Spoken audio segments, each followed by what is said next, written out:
Hello everybody and welcome to Adobe Live. We would like to begin by acknowledging the traditional owners of the land in which we are streaming from today, and we'd also like to pay our respects to elders past, present and emerging.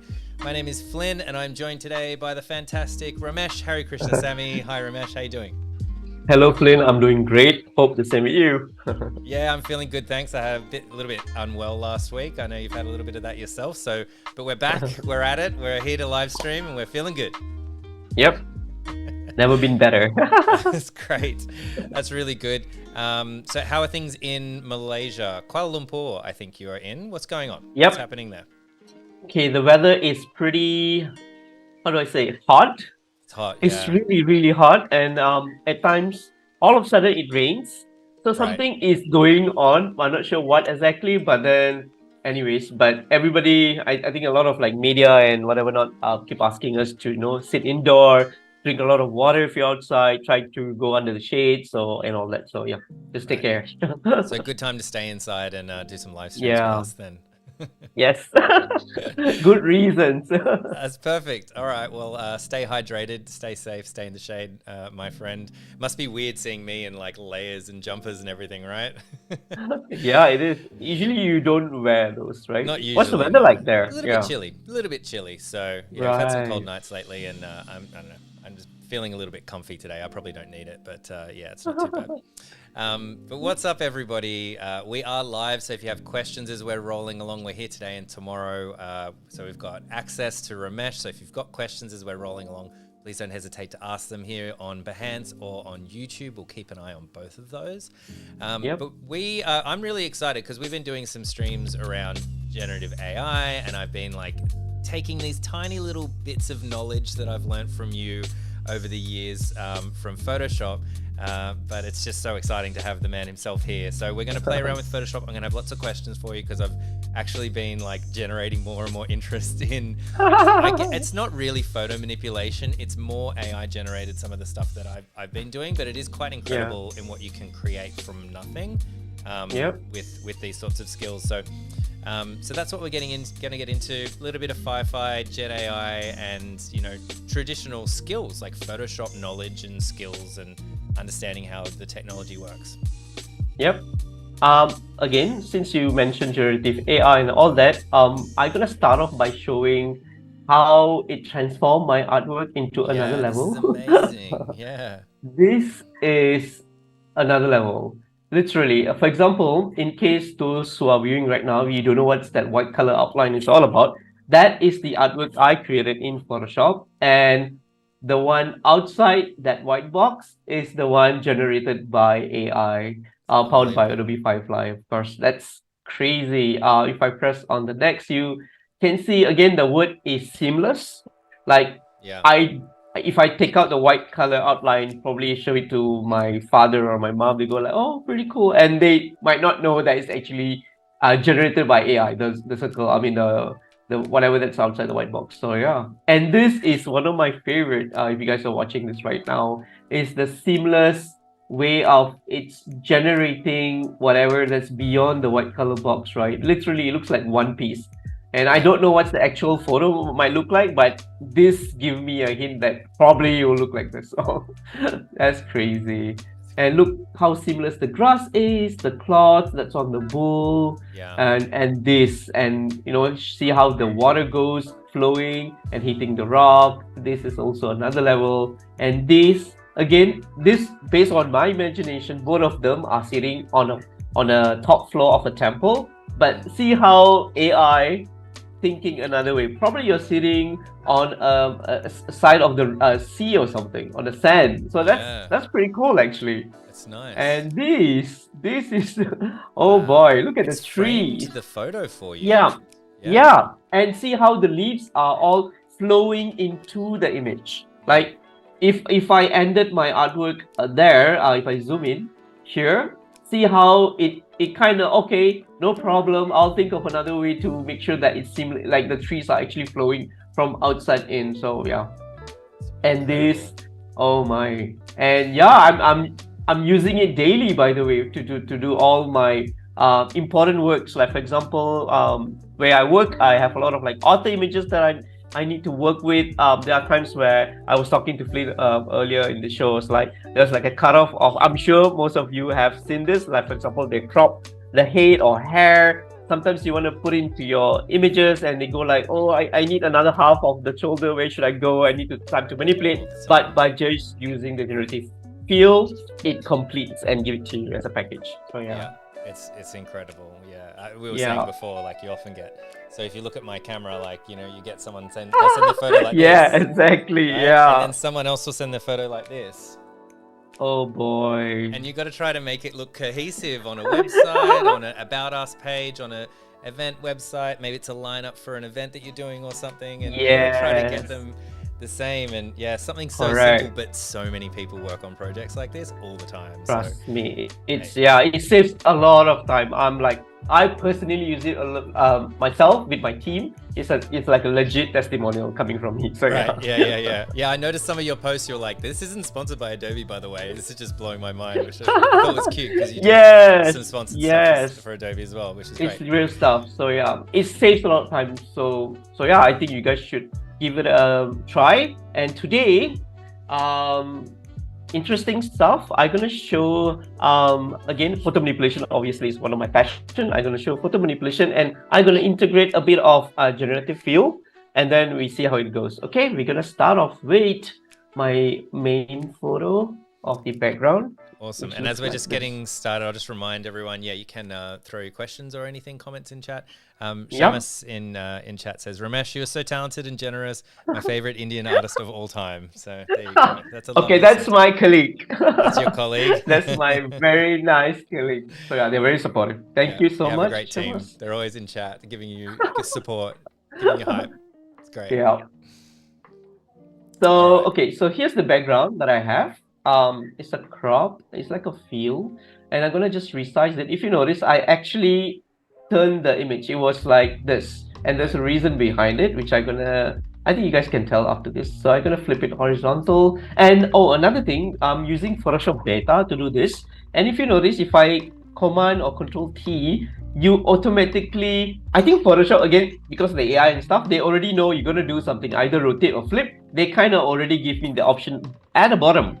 So I don't have to like right click and flip horizontal. I can just do it here. Right. So that's pretty cool. It saves time. Yeah. So I'm gonna just enlarge this very big like this. I'm gonna move things up. Okay, done with this. The sky looks good, but I probably will change it later. I'll let you guys know how I do that. And I'm gonna bring in one of my main subject, which will be this small little girl. Again, if you're wondering what she's holding, is a toy that looks like a realistic baby, but it's not. Just zooming in. So again, the story is about, imagine there's a small little kid, right? Let's say you own a house nearby the crops, and all of a sudden your mom is busy or she's not feeling well, she's on the bed, she's sleeping, and all of a sudden this small little girl heard a sound in the backyard, and she's like, oh, I just want to go out and see what's going on. So that is the story behind this, and whatever comes after this will be the experience that she'll be facing or encountering. So I'm gonna resize this like this, and again, obviously I like to move things. I'm gonna cut out the image, and that's what I always do. There are many ways that, again, the revolution of cropping things out again saves so much of time. I used to use pen tool to crop things out, and then we edge out things one by one. And of course, now with the W, when you press W, you get select subject. And also another thing, when you notice, there's actually a small little arrow on top there that says cloud and also device. This is something that people might not notice. Cloud meaning you get more detailed results. So let's try that. Okay.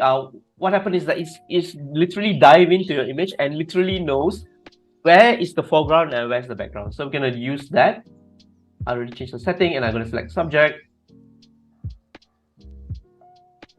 And it takes a little bit longer to do this version. Yeah. Obviously, because it's cloud, right? So once you're done with that, you just mask it, and I am going to just resize it very small and put her somewhere here. Again, composition, super important to know where the girl is looking at, what is the size of that girl, where she's standing, is it a flat foreground, she's obviously standing in between those crops and I should say grass or whatever, and we need to, it doesn't make sense for her to be like floating on top of the grass, so we need to do a bit of masking. And what I'm going to do is, since it's already been masked, I'm going to switch to brush, and I'm going to select one of my brush that I already have, which would be the like this. It looks like a very soft lines, which works perfectly for the grass. So I'm doing a manual fixing. Nice. Is that specific? Again, there's always grass, or is that thing? Oh no, it can be for anything actually. You can actually draw with this sketch and all that if you reduce the brush size, right? So I am going to just do that. I love doing manual work a lot. It kind of teach you, how to fix certain stuff manually. Imagine there's no AI, and now we have AI. It doesn't mean that we don't use the manual work. You still use it, but then it also gives the emotion or sentiment of myself, like I'm literally working. Yeah. So it gives me that power. Right. So I'm doing that. I'm gonna zoom in. Pretty cool. Okay, working, and I'm gonna just do a bit of touch up. So are you brushing in a flat color, yeah, or you're minusing? You're taking away from the clipping mask, like you're taking away from the. Yeah, I'm actually masking the girl. Masking the girl. I'm not even touching the grass. Yeah. So if I disable the layer, you probably can see the original image. Again, always don't destroy the original image. Destruction is not allowed in Photoshop. Even if you need to, please make a backup first. Right. So it's super important. So that's that. I'm happy with the positioning of that goal. Also, there's like a surprise in this session. Even though we're gonna work on this photo manipulation, there will be 2 different versions of this, which Flynn kind of already know, but I won't say anything. Yay! So that's the goal, and then she's looking right at the corner of the canvas. Now it's the time to introduce Generative Fill. So how it works is that you just need to select certain parts of your artwork and tell Photoshop what do you want to do. Right, what do you want to create? For example, here I am gonna just highlight this area here and say that UFO. So give me a UFO. And then what it does is that, okay, fine, with this atmosphere, I'll create a UFO for you. It's pretty crazy, pretty wild. I like the way you said it as well, like it was exasperated, like it was tired. Okay, fine, I'll make this for you. Okay, so what happened is that it creates an UFO. Okay, so on the manual way is that I'll be busy looking for that UFO in a different sites, and then try to figure out, okay, which one works the best. It's time consuming. So with this, I literally get not one, I get 1, 2, and 3 different options for me to choose from. Isn't that amazing? Again, if you notice, I already told Photoshop saying that I want the UFO to be at the side, and again, it's crazy that I don't want the full version of the UFO. I want it to be just that. And again, I didn't even say UFO in half size, right? Or half portion of it. So it's amazing how it creates like this, right? So again, I have 3. Now I'm going to just take some time to pick the one I like. I really like this. This looks like a very hardcore looking UFO. So I am going to just leave it the way that it is. And I am going to, of course, my favorite color lookup. Let's do it. I am going to drop a very quick color. Okay, this is too much, but I'm going to reduce it a bit like this. And then I don't know if you know this, whenever there's like a UFO movie or science fiction movie, you always get this rough sky or clouds because the UFO is there. Somehow it's doing something to the sky and all that. It's never on a very bright day, especially in movies. Since this is like a cinematic view, I thought would be nice to change the sky. And again, this is another feature that I don't think many of us know. It's also, I think Flynn mentioned to me way earlier in the shows, before we start the show, is that it's also the first step to create an AI feature in Photoshop. Yeah, All I you have think to it do was is, one of the first kind of things that where I yeah, think it was yeah, at Max 2020 or something, and they were talking about it uses true, machine learning. So it was the first thing that I saw personally where it was talking about this yeah, isn't actually yeah, Photoshop in your computer doing it. This is correct, sharing information with the machine learning yeah, algorithms. And yep, yeah, that was yep, a head scratcher at the time. I didn't understand what that meant, but here we are now. yeah, And there's so much machine learning and AI going on. But yeah, one of the early yeah, ones for sure. yeah. So now that we're done with this, I think it would be nice to change the sky. I don't want it to be like such a bright day. And in order to do that, go to crops, layer, go to edit, sky replacement. Once you click on it, you will get different skies. Also notice that UFO, the layer, of course, it create the UFO when I have a daytime, right? Again, before I change the clock, that's the reason why it has like a white sky around it, which we're gonna remove later on.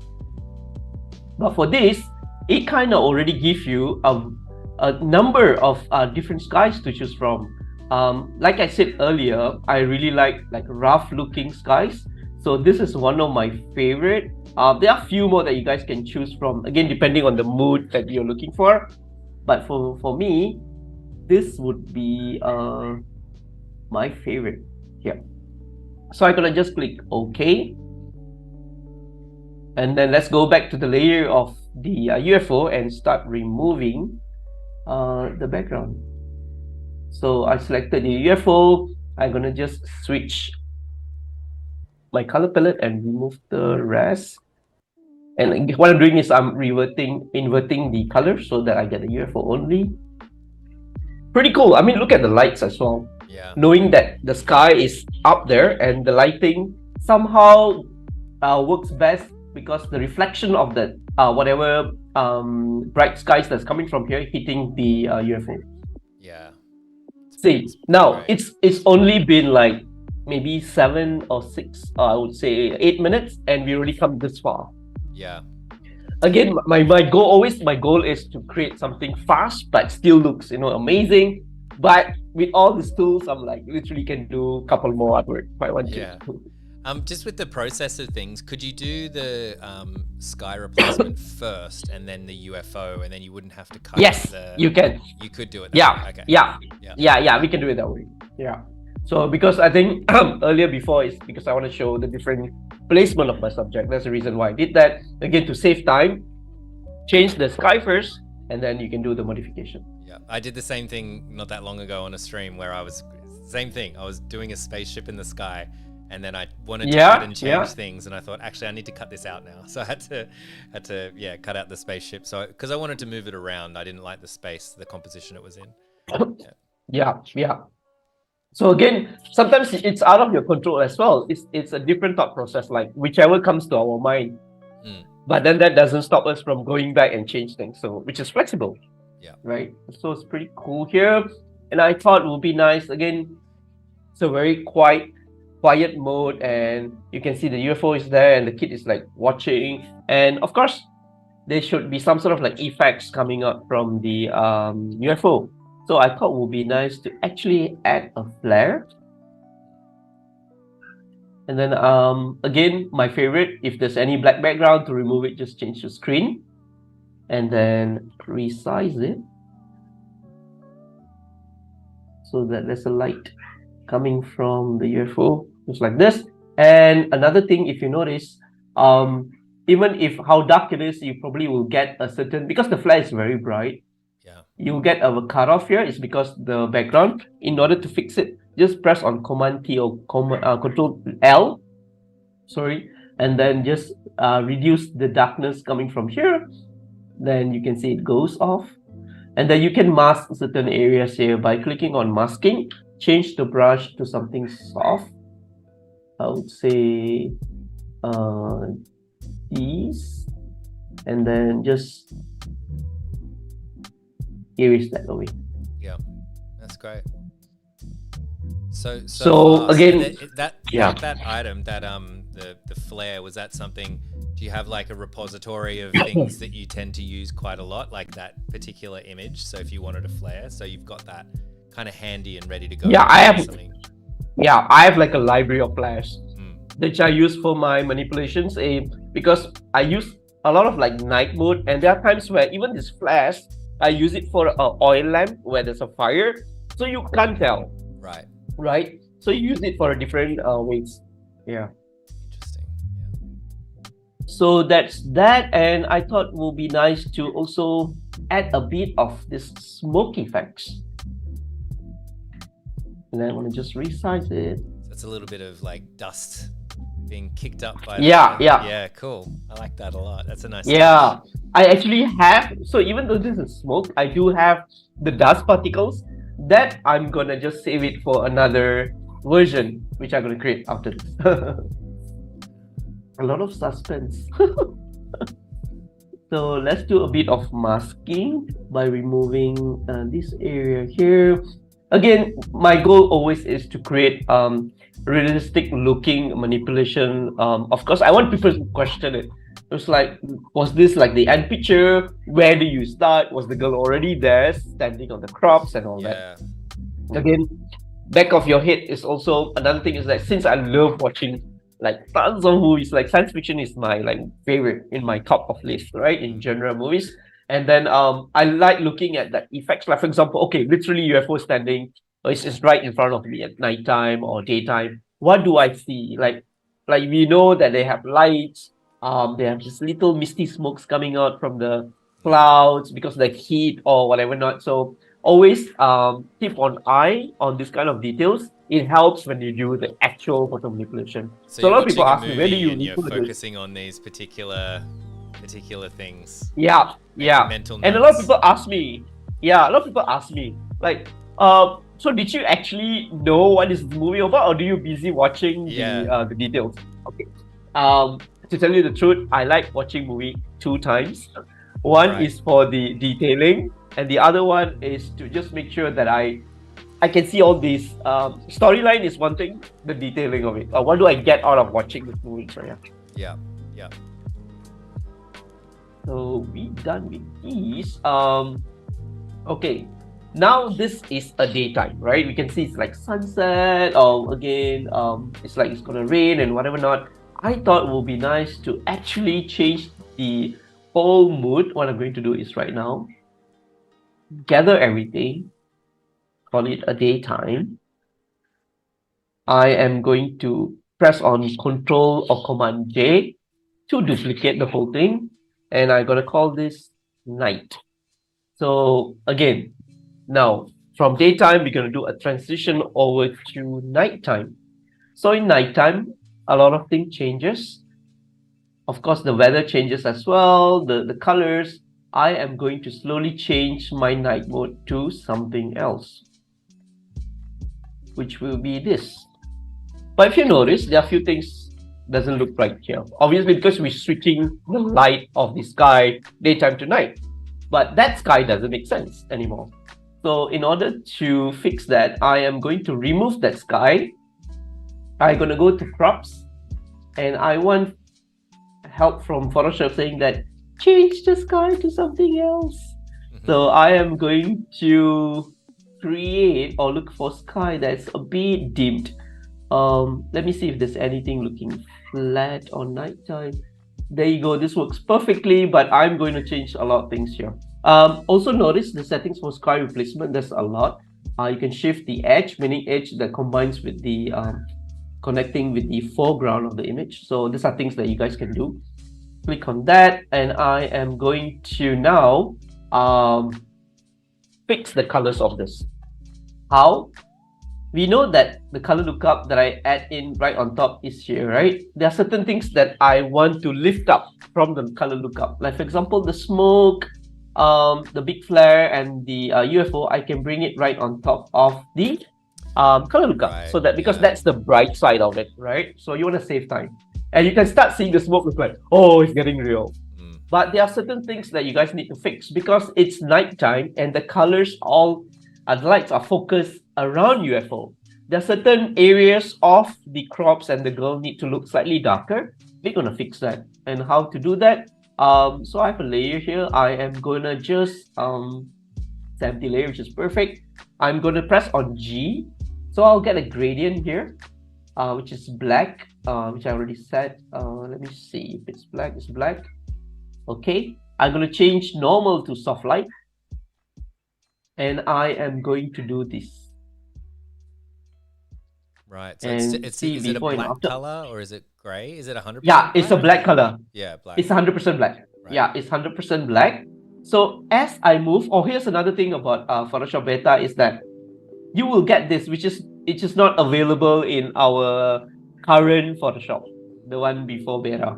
Because it helps in terms of like moving where the angle is. Because this thing, I don't think so it exists in the current Photoshop because I want to know where exactly I'm pointing. So this is super cool. And it's going to be hard for any other features other that it isn't AI to get noticed. But of course, there's probably a bunch of other quality of life improvements and things like that coming out. Yeah. So this is super useful. So with this, what I can do is I know like the direction will be like this, and I can even drag. And notice how smooth it is, right? So this is perfect. I can just leave it the way it is. Looks cool, and I need to even make it darker. What I can do is I can duplicate that layer like this, and there's a girl over there, right? Which I'm gonna just bring in one layer up so that again there's a light on her. So she's in between the layers. Yeah. Cool. Which again, like I said, you are in control, so you can always move things up and down. Because she's like the main subject, I don't want to get lost behind that black color gradient, right? So which doesn't make sense because the girl is also one of the important subjects. So I'm gonna move the child up the layer, and I'm gonna create a new layer on top of this child called shadow. Change the normal to soft light, and press on B to get the brush tool. And let's again, black is already selected. I'm gonna just darken the back part of that girl so that the light is not, again, to think realistically, the light will not hit at the back of the girl. So I'm just darkening it so that there's a focus onto her face and whatever not. Again, here is a manual work. It's the back of my head. I'm visualizing this and I definitely know where to fix things. So do this like that, and then that's the girl, which is perfect. Again, because it's already a nighttime, because another thing is I don't know if you guys can see the detailing. I'm just gonna bring in a bit of brightness, okay, so that you guys can see the girl. Okay, I love the colors here, and of course the girl is standing there and everything. Here comes the realistic part, because the UFO is not sure again whether you want a landing or you just like is inspecting the whole area. There are certain things that we should also add, which Flynn mentioned earlier, which will be the dust particles, which to create the realistic mood of it. Just before we move on, I've just got a question I just want to answer from chat. So there was a question from YouTube. Hey, Adobe, do I need internet connection in Photoshop Better to use Firefly AI feature? Yes, you will. Because what is happening is that there's Photoshop currently in beta, and that's on your computer, and a lot of the processing power happens on your computer. But anything with AI, anything with machine learning is actually happening at a server somewhere else. And it's probably pinging around the world to get that information to you. So it's all happening in the cloud, but technically it will be happening on another server. So if you don't have an internet connection during that process, it just won't work because it doesn't have anyone to talk to. So just in case anyone else had the same sort of question, I thought I'd answer it live. It's a great question. But unfortunately, any machine learning it's actually being processed away from your computer. It's simple as Google, right? For example, you have a browser without internet you can't search because it needs to go and get that information direct to you. And also another thing, always update your Photoshop beta and whatever not. Like for example, I just updated it yesterday because it's saying that there's a new version of Photoshop beta. Reason is because they keep updating features and whatever not. So you want to keep updating yourself. Make sure that you use the latest feature. You will never know how much time it will save when you want to create any artwork. So always something that I always mention to my team as well is that you need to always update things. Don't just like, oh, update it later. No, now. Yeah, I have the same. I do that mistake with Chrome quite a lot. Because I have so many tabs open, I'll just leave it, and then eventually it stops working, and I think, oh yeah, I need to really need to update. Yeah. All right, back to so back now to that work. Here we are. Yep. From normal, let's remove the darkness of the image using the screen, and then you now resize it. So here, what's happening is that because I think it's gonna land, and I'm gonna make sure that it reflects a bit of like realistic part of it. I'm gonna just move it right at the back of the dust. You can see like they still have like white outlines around it. Again, like I said, Command L or Control L, fix it by adjusting the levels. Just by doing this, you can see all the white areas are gone. And then another beauty things when it comes to this is that you are the master of your artwork, so you can do whatever you want when it comes to altering the images. So we have this image already, but then it's a square format and it's just like flat. Why don't we press on Control T or Command T, use a warp tool to create that motion, right? You do this. So that as if, when you want to land, you have all the dust fly, like helicopter landing on a field. What do you see? So all that. So just to make things look realistic. So I'm doing a manual here using the warp tool.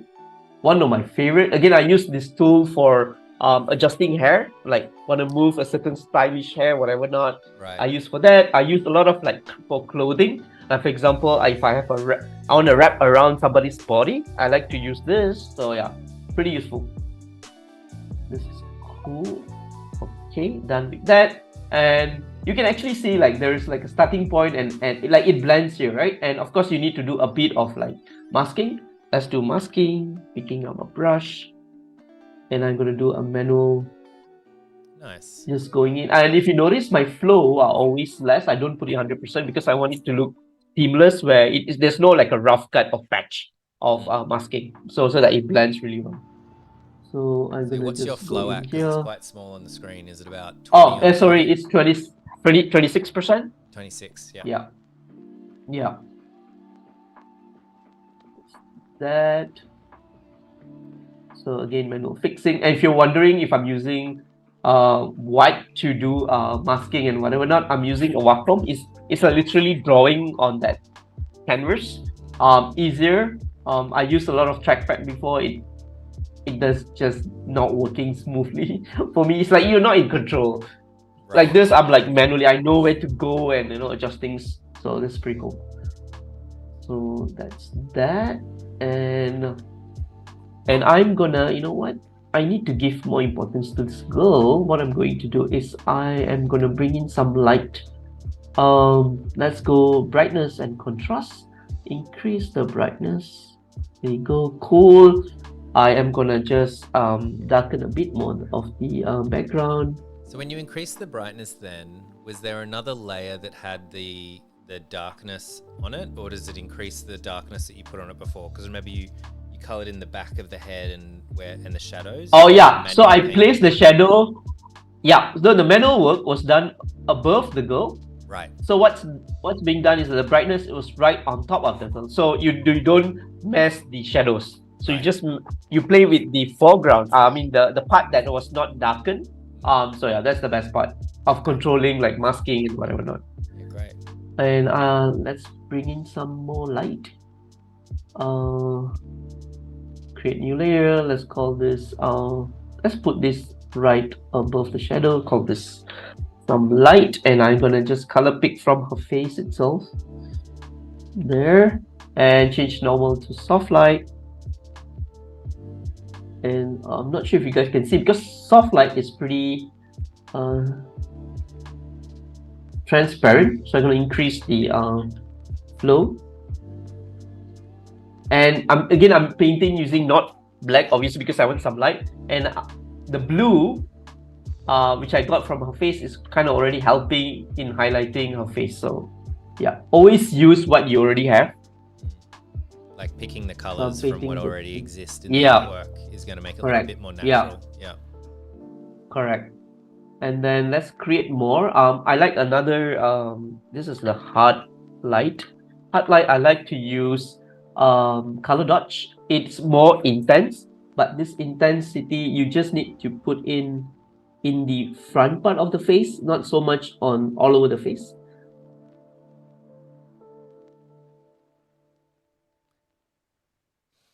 Okay.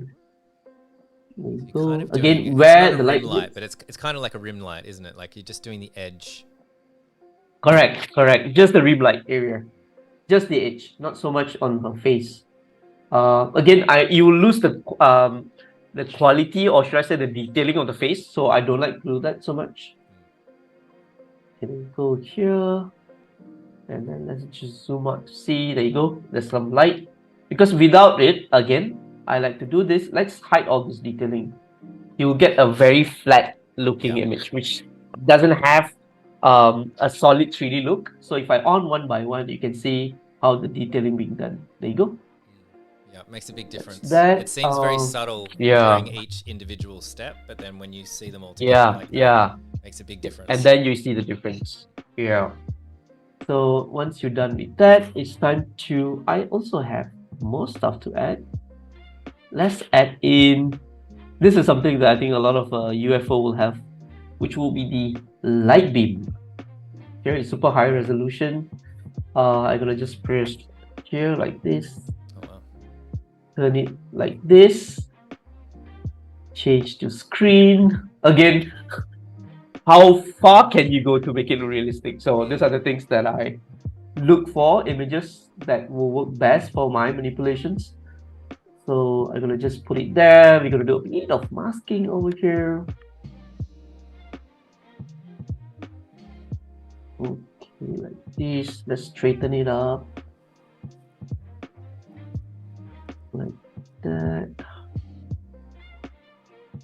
Okay, and then let's do masking. Maybe probably fix the levels first.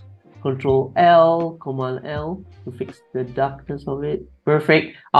If you notice, the light doesn't make sense to go all the way down because it's in between the canvas. So we're gonna do a bit of masking by zooming in and slowly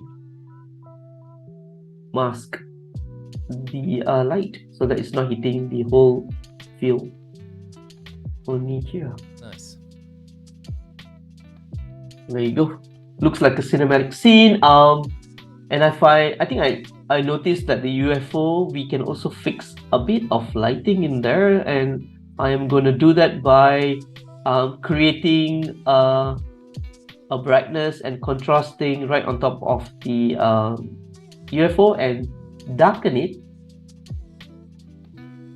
But again, I'm darken negative 150, but since I can mask that brightness, I'm going to brighten up the bottom part of it. Right, because so without it, can you see, it looks like cutting back in and brightening. Yes. Yeah, before and after. So you see the difference there. So I think I forgot to mask the light here, the light beam. Let's remove this part of the light beam because it's kind of merging from that main light. Cool. We are getting somewhere. So again, just a quick before and after. We start off with this and then now we are at the night mode. So that's so cool. That's amazing, yeah. So next, I am going to do another trick, which would be the color. Oh yes. So you see the color lookup, it was the blue tint I added way earlier. You can also do masking. If you notice, there's actually whichever there's a white box, meaning you can do a masking. So I am going to do more effects here. Because the light is so strong coming out from the UFO, I'm going to brighten up that area. Can you see? Right. Before and after. So yeah, that's the beauty of again, it shows. I'm not sure. Okay, if you guys notice, if you go somewhere and all of a sudden there's a huge lightning at night, and then there's a huge lightning, and you can actually see a natural light of your atmosphere. Everything looks like, if it's a green field, you see a original color of the field because the light is so strong. So again, that's the reason why I'm masking over here, is that to show the brightness of that particular light that coming out from that UFO. Again, to also create the realistic look of it. Because without all this, again, if I disable the layer mask, it doesn't have the dimension of the whole canvas of UFO landing or being there, because it looks flat. Again, just close your eyes and then think again, just visualize the whole thing. You will notice that it definitely needs to have a bright light around it. So yeah, always close your eyes and think. I always do that. I always just stand behind my chair and I'm like, nope, not there yet. always do this kind of, like, what do you call, studying or experimenting, so that you know how realistic can you bring it and show it to your audience. Yeah. So that's pretty cool. And do I have more things to add? Let me see. Oh yeah, I do have. If you notice, there's actually, again, most of the movies or UFO will have all this tiny little dot of lights, and I thought it would be nice to enhance it. And how? By bringing in the small little looking flash. Oh, nice. And I'm going to just change it to screen, resize it. Again, you don't have to do it for all, and it looks like a very it doesn't look right. It looks like, oh, you want to just make sure everything get lightened up. No, maybe you can do 2 lights and then have some gap and then add more lights, because so that it looks more realistic. Probably the light is like rotating and whatever not. So I like to do this like just here and there, not so much. Okay, I'm gonna just press on L to fix the darkness around it. Okay, that looks perfect. And then I want to dim it a bit. So brightness right on top of the flare, like this. And then let's just darken it a bit. Okay, I don't need to glow so much. And reduce the opacity. Yeah. Try not to take away so much of the other components which is already there. So Yeah, let's call because you're this going to put a flare. few more up there, right? So if it was super bright, it would be Correct. flash quite Yeah. a bit, and it would bring your eye there a Correct. little bit too much. Yeah. Okay, my flare is missing. Is because I am doing a multiple here, and I am going to move. My flare is missing, so I am going to just hide all these layers. My flare is outside. There you go. That makes more sense. Okay, now So I'm it gonna needed bring to be this in here. the same folder, did it? Is that what it's Correct. Yeah, it was outside the folder before this. So let's do this and then Control J, duplicate it, and let's put it there. So if you zoom out, it kind of create, again, you want to make sure that it follows the ratio, I mean the rotation of the UFO as well, the size of it. You know, it's at the front, it has to look big. The back it goes, it has to look smaller. So those are the things that you need to take note. And I'm gonna put this there, and let's just do that here as well. And then one more over here maybe. Okay, there you go. That creates the another effects that you guys can always overlay on top of this whatever flare that you already have. You can always brighten it using overlay, and then choose a white color. Again, I switch my palette. Again, if you drop it the color on top, it gets even brighter. If you notice that without having a white patch on top of it, it kind of brighten up that area. Like that. So you just created a layer. What did you do then? Yeah, I create a layer. Yeah. Oh, here, like for example, right on top of all this flare, create a new layer. Here you just say, let's say soft light, but it's actually an overlay. It's a soft light that you put on top of that lights that already exist, and then change it to overlay. And then when you do that, can you see it's like brighten up the whole Right. thing? Okay. Yeah, it's a manual work, I'll but have to try that one. it works. Yeah. So most of this layering works best if you know how to control. There's a usage of normal, overlay, hue, and color. I love to use color a lot, like underneath here. And if I want to paint something, I want to change the color, I can actually do a quick. How long do we have? We've got about Two. 8 or 9 minutes left today. Perfect. Perfect. I can then quickly show. So let's go to the girl here, right? So above the child, if you don't like this particular color, I think it's a bit brown color, right? Of the cloth. The clothes, we can always change color to something that we like. Let's say red. And if you notice, if you change normal to color, can you see that? That also be too much. You can actually change the texture again without changing the texture of that particular cloth. You can actually color it. Right. And then how do you change the color? Obviously, you just press on Control U or Command U, and if you change the slider of this, you can change to whatever color that you want. So that's the cool thing about it. So yeah, but I prefer the brown, which is perfect. Nice. That's awesome. And then now, I'm not sure if you guys, I'm sure you guys have seen this, where movies always have this color grading thing. I know color lookup is something that we always use. Gradient map is something that we rarely use, I believe. We can always use it for our photo manipulation as well. What we can do is just go down here, look for color gradient map. Okay, so if you notice, this color gradient map has few, which already comes with your computer actually. There's few, and I obviously, because it's nighttime, blue works the best. I'm gonna color pick something from here itself. Let's say. It'll seem really intense. Yeah, this is very intense right now, and we're gonna do a bit of color blending. I'm gonna switch the color, and the best part comes now when you blend it with your Photoshop manipulation that you did, and always make sure that it's right on top so that you don't mess up any layer in between.